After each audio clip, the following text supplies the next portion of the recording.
O que em foco de hoje é o WHG-R11, o WHG Real Estate. Esse é um hedge fund, ele é um FII base 10 e eu quero aproveitar o relatório desse fundo para mostrar a vocês como é que eu analiso um fundo imobiliário e como eu leio um relatório gerencial. Basicamente, eu separo em 3 pontos, tá? Que é os comentários do gestor. É importante porque aí é onde a gente vai saber o que o gestor está fazendo com o dinheiro que o cotista investiu naquele fundo. Basicamente, é a prestação de contas do gestor para com o cotista. O segundo ponto é o resultado, né? A DRE do fundo, a demonstração de resultado do exercício. Aí é onde a gente vai saber se o fundo está financeiramente saudável, se ele tem caixa, se as despesas são muito altas. E depois a gente analisa o portfólio do fundo imobiliário. E essa eu acho que é a parte mais importante. Então eu tenho aqui o relatório mais recente, que é o de abril de 2025.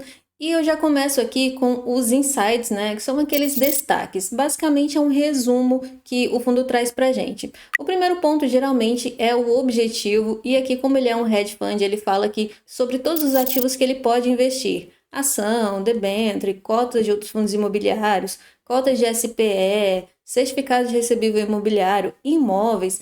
O hedge fund, ele não precisa obedecer uma regra de alocação, né? Então, ele não precisa estar majoritariamente alocado em imóvel, não precisa estar exposto majoritariamente a certificado de recebível imobiliário. Ele pode simplesmente ir oscilando aí de acordo com a visão do gestor sobre o mercado. Nos destaques, o que eu acho mais importante é o valor patrimonial, porque isso aqui, no fundo de papel, ele é um hedge fund, mas os fundos hedge funds, eles basicamente estão expostos a papel.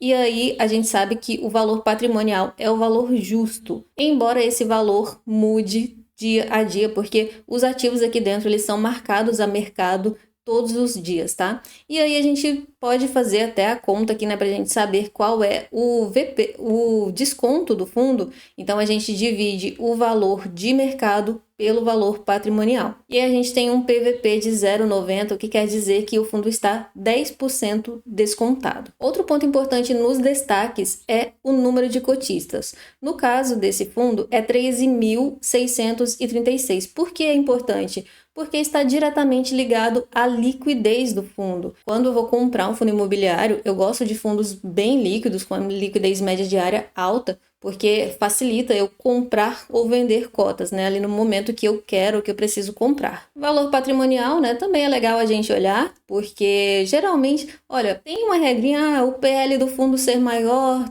ele consegue diversificar mais. Não é verdade, você pode ler vários relatórios de fundos imobiliários. A questão da diversificação e concentração, ela é mais do tipo de alocação, sabe? A forma como o gestor trabalha, porque um patrimônio pequenininho, ainda mais investindo em papel, é muito fácil de diversificar. Outro ponto importante é a taxa de administração e gestão, que nesse caso é 1% ao ano, mas a gente não sabe se é de valor de mercado ou valor patrimonial. A taxa a valor de mercado, ela é mais interessante, pelo menos na minha visão, ela tem um alinhamento melhor com o cotista, porque se o gestor ele acaba fazendo uma movimentação errada, que prejudica a cota do fundo, prejudica o fundo de uma forma geral, a cota vai cair no mercado secundário, talvez os rendimentos também caiam, e aí não é só o cotista que vai aguentar ali, né, o prejuízo. O gestor do fundo também vai ver o seu pagamento ser diluído, né?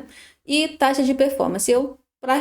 Particularmente eu não gosto de taxa de performance, nesse caso é 20% do que exceder o IPCA, mais a média do yield do IMAB5. O que é o IMAB5?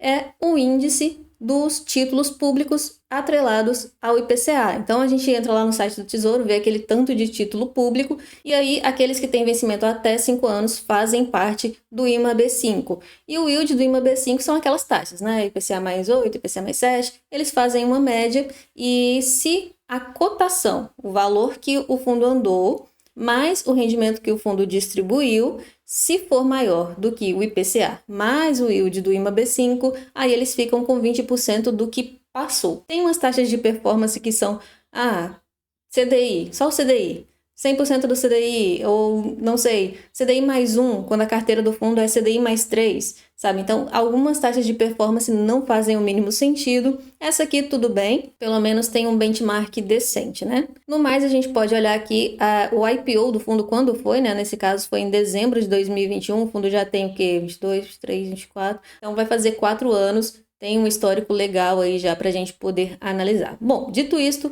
entramos aqui no primeiro ponto, que é o comentários do gestor. Esse mês ele fala aqui um pouquinho sobre o rendimento do fundo, sobre a porcentagem do que eles distribuíram e a porcentagem de alocação.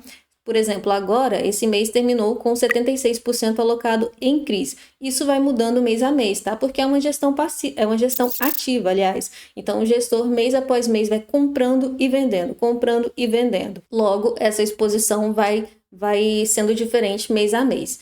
Tem cotas de outros fundos imobiliários, tem ações, tem ativos imobiliários e tem 3% em caixa. E aí eles trazem para a gente a taxa de carrego, o gestor fala aqui sobre a taxa de carrego. O que é a taxa de carrego?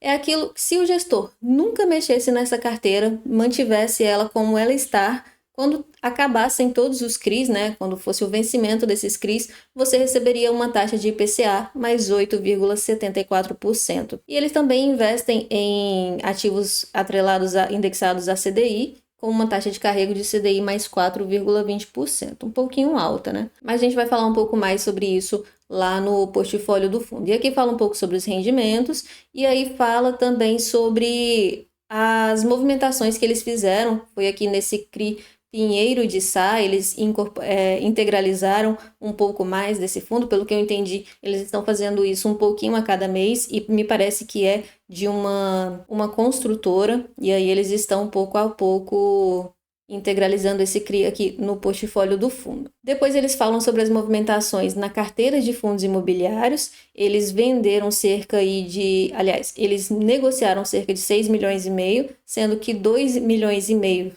foi de compras de outros fundos imobiliários e 4 milhões foi em vendas. E aí eles falam que estão vendendo hedge funds, logística e fundos de recebíveis, porque eles acreditam que o upside, ou seja, o potencial de valorização desse fundo, já ficou mais limitado. Quer dizer que eles acreditam que os fundos já voltaram ao valor justo, né? O valor patrimonial, principalmente os de recebíveis aqui, porque voltando ao valor justo, você sabe que ele já chegou no máximo onde deveria, né? Então é isso, aqui são os comentários do gestor, aqui você consegue saber qual é a cabeça do gestor, qual é a intenção dele, se ele quer um fundo mais voltado para certificados de recebíveis imobiliários, mais voltado para CRIs, como ele quer a alocação da carteira do fundo. Depois a gente entra com o segundo ponto importante, que é o resultado do fundo, né? A gente vai analisar a DRE. Como eu falei, isso aqui serve para a gente saber se o fundo está financeiramente saudável. Aqui a gente vai olhar primeiro a receita. A gente tem um total de receita de 4,6 milhões,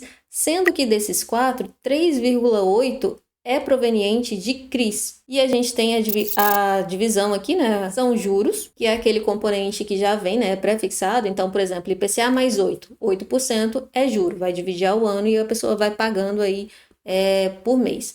E tem a correção monetária, que é o componente IPCA. A gente não sabe quanto vai ser, mas o principal vai sendo corrigido. E essa correção monetária, ela só volta para o fundo quando o devedor já está amortizando a dívida, está pagando aquilo que ele pegou emprestado, e não só pagando juros de dívidas, tá? E também tem ganho de capital. Aqui nesses 2 últimos meses não tem nada, porque eles não movimentaram a carteira de CRIs no sentido de vender, porém a gente pode ver que aqui no ano, né, em 2025, eles já tiveram um prejuízo, mas não é um prejuízo tão grande, mas é um prejuízo. Isso porque os CRIs estão sendo marcados a mercado, né? E tá um pouco complicada a vida aí de quem tá vendendo agora. Em relação à correção monetária, a gente pode ver também que houve um aumento significativo, né? Foi mais do dobro de um mês para o outro. Isso por quê? Porque o IPCA de fevereiro impactou muito isso aqui. O IPCA de fevereiro foi o equivalente a 1,31%. é bastante coisa, tá? Depois já diminuiu mais, então isso aqui vai variando bastante. Depois a gente tem aqui receitas com fundos imobiliários e ações, e aí a gente tem dividendos. Você pode ver que de um mês para o outro vai mudando também, isso porque o gestor se movimenta bastante. A gente viu que ele está vendendo principalmente fundos de logística e recebíveis, e tem o ganho de capital, né? Com essa alta que teve recentemente aí no IFIX e no Ibovespa, o pessoal está conseguindo realizar um ganho de capital. E depois receitas imobiliárias. O fundo também tem permutas financeiras. Eu já expliquei isso bastante no meu vídeo do MXRF11, mas ele é bem antigo, então vou só exemplificar rapidamente aqui, resumir. Basicamente, alguém chega lá no fundo e fala, olha, eu quero investir, eu quero construir um prédio ali naquele terreno, mas eu não quero fazer o investimento inicial. Você pode investir? Aí o fundo vai lá, faz o investimento inicial e aquela construtora que está fazendo o prédio vai falar, não, eu vou te dar ou um andar, ou um apartamento, o equivalente, né, ao seu investimento, mais um pouco, claro, obviamente, ou vou te dar aí uma parte dos lucros, né, da venda. E é daí que vem a receita aqui de permuta financeira. Depois tem o caixa também, né, todo fundo imobiliário tem um pouquinho de reserva em caixa, e depois as despesas. Eu achei as despesas bem baixas. A gente pode fazer o seguinte, você pega o total de despesas, que foi 234.600 mil reais, e divide pelo total de receitas. Então, como as receitas vieram aqui todas divididinhas, eu somei todas elas e dividi as despesas pelo total de receita, e a gente tem aqui 4,3%. É uma despesa bem baixa, tá? Em relação àquilo que o fundo conseguiu gerar no mês. Isso é excelente, muito bom. E aí eles trazem aqui o resultado total e o tanto que eles distribuíram, que no caso foi o equivalente a 10 centavos por cota. E no ano, eles já distribuíram 40 centavos e desde o início do fundo distribuíram R$ 3,71. Depois disso aqui, tudo é um complemento do resultado, tá? Eles vão trazer a composição do resultado, vão trazer aqui retorno de dividend yield, que anualizado é de 14,74%, o tanto que distribuíram, o yield on cost, tudo isso. A rentabilidade, então tem a cota ajustada, que é aquilo que andou no mercado e aquilo que teve de valorização do VP, mais o tanto que distribuiu de rendimento, e geralmente comparam com um índice.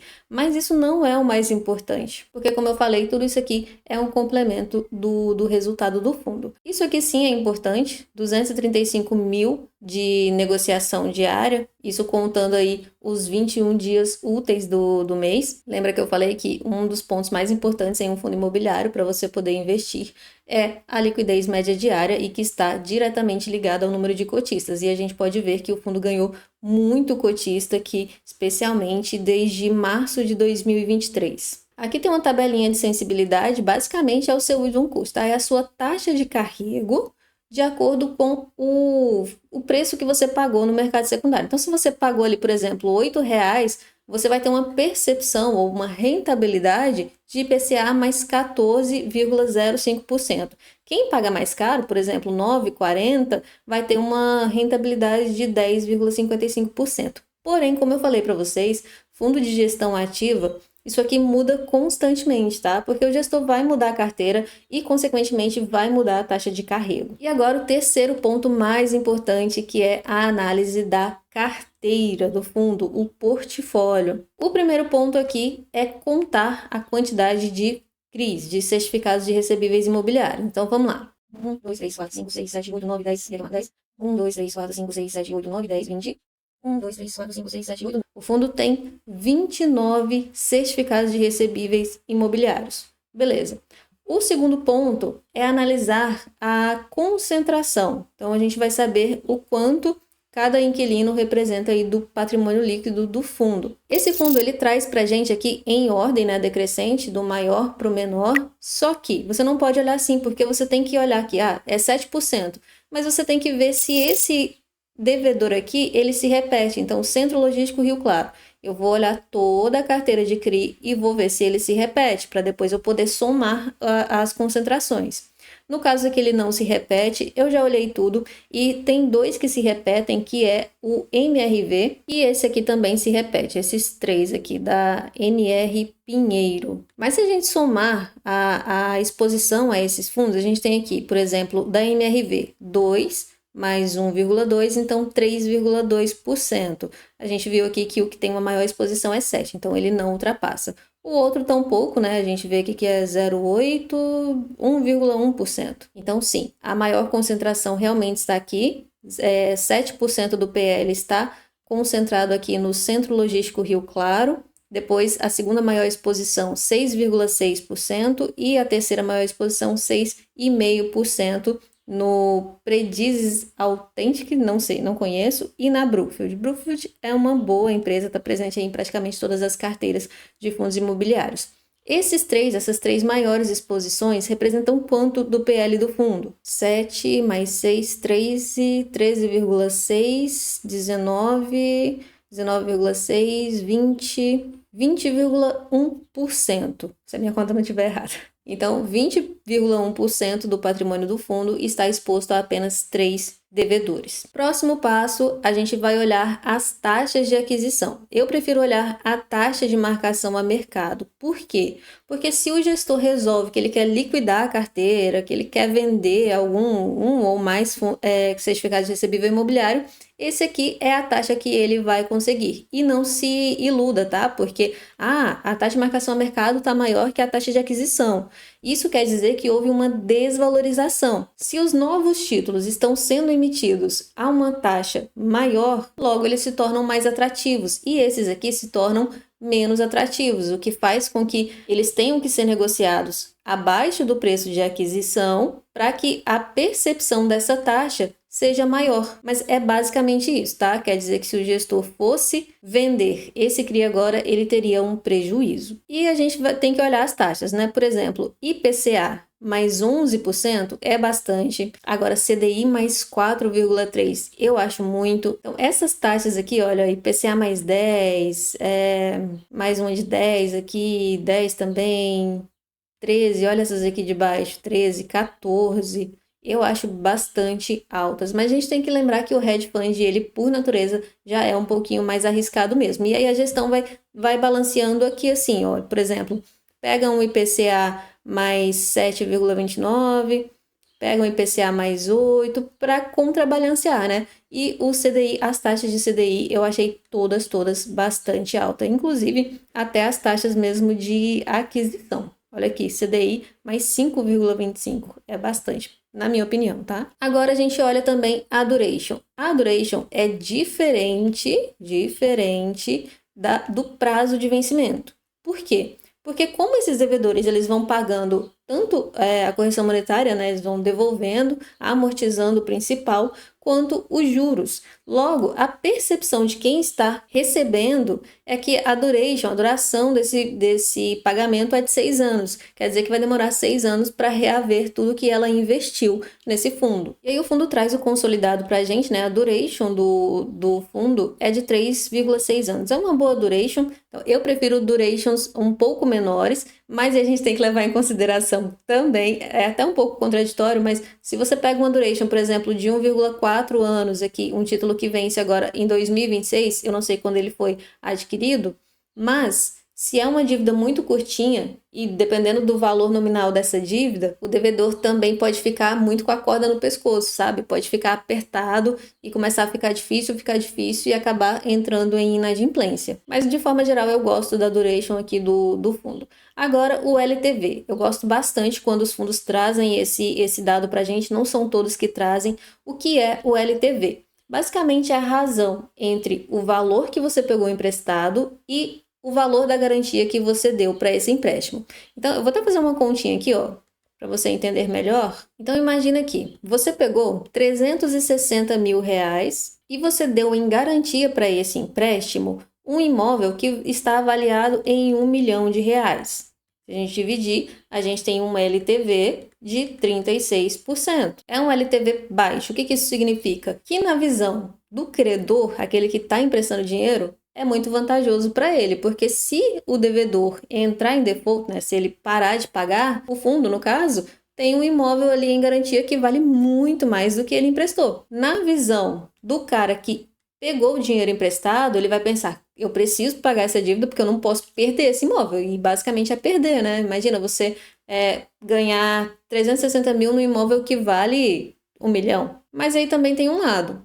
Se essa garantia é muito alta em relação ao valor do empréstimo, também pode dizer que o risco de crédito desse devedor é muito alto. Então, o LTV, quanto mais baixo, melhor. Porém, tem que ter cuidado com o quanto mais baixo ele é. Percebe que para analisar um fundo imobiliário, cada caso é um caso? A gente tem que olhar muito as garantias também. Depois a gente vai ali na carteira, vai olhar as garantias. Mas basicamente a premissa do LTV é essa: quanto mais baixa, melhor. Porém, tem que ter cuidado, porque quanto mais baixa, maior o risco de crédito. E a gente tem algumas aqui, por exemplo, essa eu já acho um pouco alta, 69%. Tem uma aqui embaixo também de 70%, quer dizer que, por exemplo, para dar um imóvel de 1 milhão em garantia, o cara pegou 700 mil. Já não tem um desconto tão grande, já não tem uma diferença tão grande entre eles. Mas o consolidado do fundo é de 47,95%, é uma ótima LTV. Ao todo, investidos em CRIs são 225 milhões de reais, o que representa 76% do patrimônio. Como ele é um hedge fund, ele investe em vários tipos de ativos, tem aqui também cotas de fundos imobiliários, tem o MCRE e o Canuc, e eu achei ruim aqui, achei chato eles não terem aberto o resto, né, que representam 9,1% do patrimônio, mas eles só colocaram aqui como outros fundos e a gente não sabe quais são. Depois tem as ações e aqui representa apenas 0,2% e eles colocaram aqui, que são Iguatemi e Allos, né? Poderiam também ter colocado os fundos imobiliários.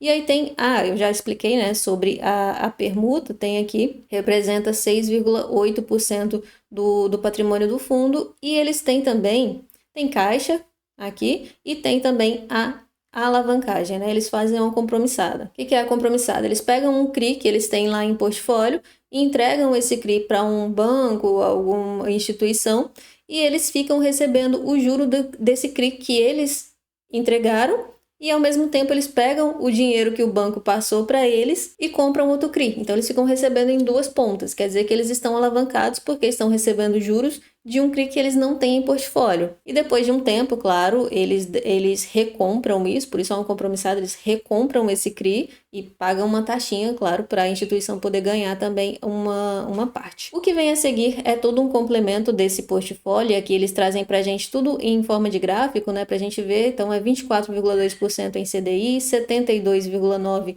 em IPCA, isso falando só da carteira de CRI, tem um pouquinho em IGPM, mas o IGPM ele é muito volátil, a gente viu isso aí, depois da pandemia o pessoal não quer, tem muito pouco, né, muita pouca exposição a IGPM. Tem os segmentos de risco, né? O residencial, para mim, é um dos mais arriscados, e o fundo tem uma exposição de 33,3%. Escritórios, logísticos, shopping, varejo são os melhores aqui, né? Porque você tem um risco corporativo aqui. Aqui a gente tem a taxa de carrego, né? Na curva, ou seja, no valor de aquisição, a gente teria um IPCA mais 8,74 e CDI mais 4,19. Mas na marcação a mercado seria CDI mais 4,08 e IPCA mais 10,15. Mas como eu disse, isso depende muito do valor que você pagou na cota, né? Aqui sobre a carteira de fundos imobiliários, eles trazem para a gente a exposição, está majoritariamente alocado em recebíveis. E agora, outro ponto bastante importante, que é uma continuação também da análise do portfólio, são as garantias. E aí, eu já vi um aqui que eu não gostei, que é a aval de sócio. Eu sempre tenho esse pensamento, se o devedor principal não pagou, quanto mais o sócio dele, né? Então, tem alienação fiduciária, que é a melhor garantia, mas aí você olha alienação fiduciária de quê? De SPE. Se você abrir um SPE dessa, você pode ter problemas com documentação, você pode ter problema de alavancagem, pode ser uma surpresa aí desagradável. Fundo de reserva, também não gosto muito, porque vai que o devedor tem lá um fundo de reserva de 6 PMT, ou seja, de 6 parcelas. Aí ele começa a ficar apertado, usa o fundo de reserva, usa lá 6 parcelas, mas em 6 meses ele não conseguiu melhorar a situação financeira da empresa, acaba entrando em inadimplência, mas a parte pior mesmo é se ele usar, por exemplo, 2 ou 3 parcelas e depois ele não repor esse dinheiro e precisar usar novamente e não tem. Cessão fiduciária de recebíveis, essa também é legal, né? Aquilo que a empresa tem direito a receber passa a ser direito do fundo. alienação fiduciária de ações. Olhando aqui, pessoal, é basicamente quase tudo igual, tá? Tem muito aval de sócio, tem muita cessão fiduciária. Como eu disse aqui, eu mais gosto é a alienação fiduciária de imóveis, mas a gente tem que ver também a questão de que se o fundo executar essa garantia, se ele vai querer ficar com o imóvel, se é um imóvel bom, se vai compensar ali, na verdade, para o fundo poder ter esse imóvel em portfólio ou se vai compensar uma possível venda dele, né? Sem contar que é super difícil executar garantia. A gente sabe que isso aqui é um processo judicial e demora bastante para conseguir executar. Bom, no mais, acabou. Não tem mais nenhuma informação aqui sobre a carteira do fundo, sobre o fundo em si. Esse foi o vídeo. É assim que eu analiso um fundo imobiliário, especialmente um fundo imobiliário de papel, né, através do relatório gerencial. Eu foco bastante em saber qual é a concentração, as três maiores, pelo menos, as três maiores concentrações ali do portfólio, as taxa de carrego é importante para a gente saber se realmente compensa, né? As garantias são importantes, eu gosto muito quando trazem o LTV, quando tem uma carteira ali bem cheia de dados, sabe? Muito bem explicadinha. Eu gostei do relatório gerencial desse fundo. Apesar de ser pequenininho, ele traz todas as informações necessárias. Na minha opinião, é um bom fundo imobiliário, é uma excelente opção aí de base 10. Claro que não é uma recomendação. Com o seu dinheiro você faz o que você quiser. Mas se eu, por exemplo, fosse investir em um fundo de papel, um hedge fund, seria um dos ativos que estariam aí na minha lista. Achei bem legal. Mas eu gostaria de saber a sua opinião. Me fala se você já conhecia esse fundo, se você é cotista, o que você acha sobre ele. Me conta aí nos comentários. Aproveita também para curtir esse vídeo, ver se você está inscrito. Se não, aproveita para se inscrever e a gente se vê no próximo vídeo.